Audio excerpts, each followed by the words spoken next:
बताओ इसमें अब हमने इसको खोल दिया, अब क्या दिख रहा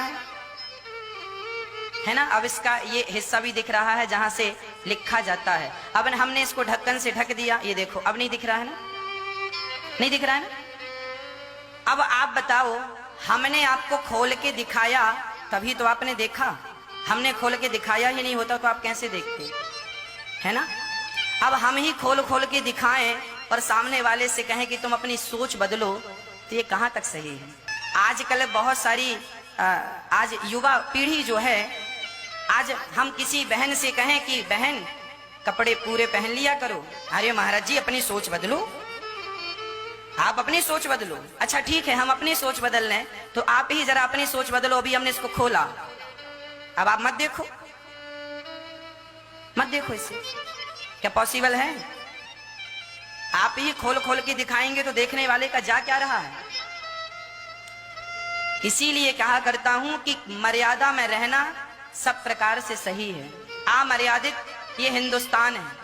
अब लड़कियां ये कहें कि महाराज जी आप अपनी सोच बदलो, हाँ हमने सोच बदली, हम नहीं देखेंगे, पर हम नहीं देखेंगे ना, जमाने को तो आप नहीं सिखा सकते ना, समझा सकते। ये फूल है, गुलाब है, हम दिखा रहे हैं अपना गुलाब, आप देख रहे हैं कि नहीं?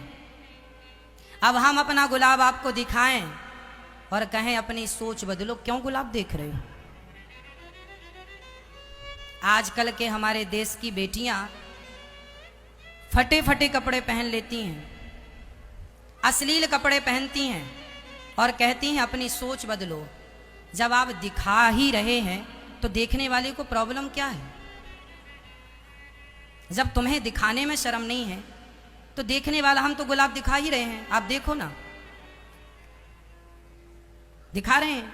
अब हम दिखाएं और आपसे कहें आप लोग मत देखो, तो क्या आप लोग पट्टी बांध लेंगे आंखों में? इसलिए कहते हैं शरीर है, मर्यादा, शरीर हमारा है तो हमें मर्यादा में रहना चाहिए ना। सच्ची बताऊं, आज भारत में पुरुष अपने शरीर को जितना ढकते हैं, महिलाएं भी इतना नहीं ढकती शरीर को। मतलब पुरुष फिर भी शर्म जानता है, पर स्त्रियां आज बिल्कुल बेशर्म होती चली जा रही हैं।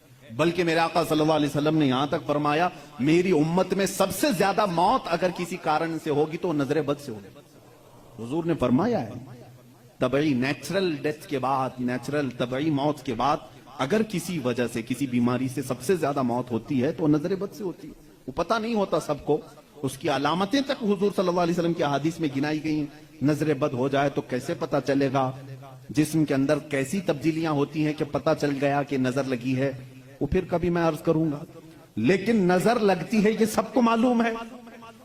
और जदीद तहकीकात के एतबार से भी अगर मैं आपको बात करूं, फूल को अगर ज्यादा देर तक तुम देखते रहोगे तो मुरझा जाएगा, क्योंकि हमारी आंखों का जहर उस पर पड़ता है और उसकी तबीयत मुरझा जाती है।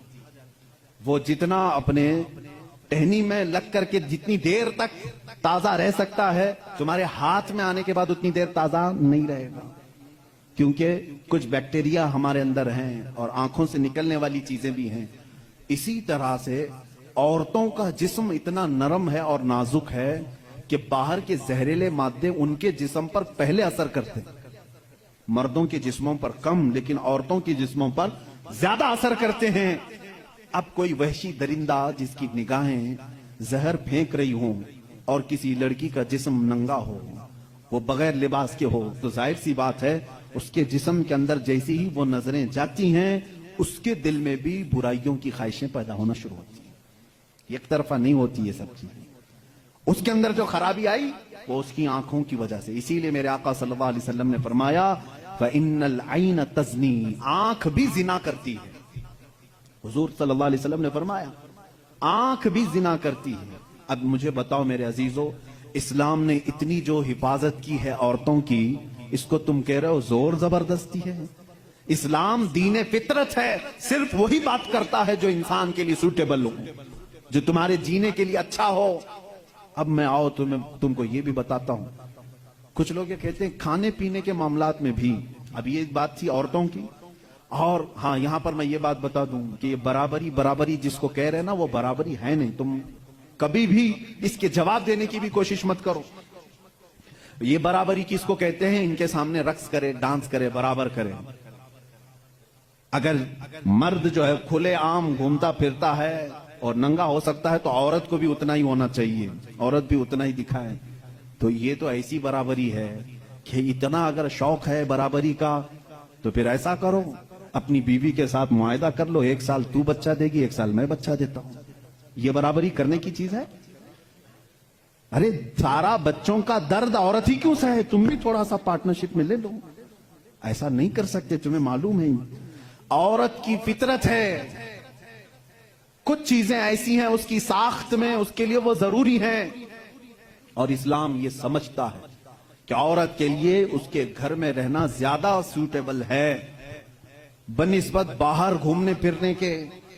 खुले आम रहने से ज्यादा अगर महफूज कोई औरत हो सकती है तो वो पर्दे में रह सकती है। इसलिए इस्लाम ने उसको पर्दे का हुक्म दिया। उस पर जोर जबरदस्ती नहीं, पाबंदी नहीं, उसकी फितरत है वो, उसे जितना महफूज रख सकते हो। अब खरीदने वाली चीजों में ही आप देख लेना। अब उसको मैं अकली तौर पर अगर आपको बताऊं, कुछ चीजें ऐसी हैं आप खरीद कर, आलू प्याज लेकर के आए, आलू प्याज लेकर के आए, आपकी किचन में आपने उसको किसी बुट्टी में रख दिया, टोकरे में रख दिया, कहीं पर भी रख दिया, चल जाता है, रख दिया। लेकिन साथ में आपने कुछ गोश्त खरीदा, कुछ टमाटे, कुछ दही, बाहर नहीं, फ्रीजर में रखना पड़ता है। भाई इनको दोनों को बराबरी दो। दही को भी टोकरे में क्यों नहीं रखते? गोश्त को भी बाहर ये इस टोकरे में क्यों नहीं रखते? आप खुद कहेंगे। कुछ चीजें ऐसी होती हैं जिनकी सेफ्टी फ्रीजर के अंदर है, कुछ चीजें ऐसी हैं कि वो बाहर रह करके भी सलामत हैं। जब तुम्हें दुनिया के हर निजाम में ये बात समझ में आती है, तो अल्लाह ने मर्द और औरत को पैदा ही ऐसा किया है कि मर्द अगर बाहर रहे तो सेफ है, उसके जिस्म की साख्त ऐसी है, लेकिन औरत घर के अंदर ज्यादा सेफ है। इसलिए इस्लाम ने उसे पर्दे का हुक्म दिया है। बात समझ में आ गई?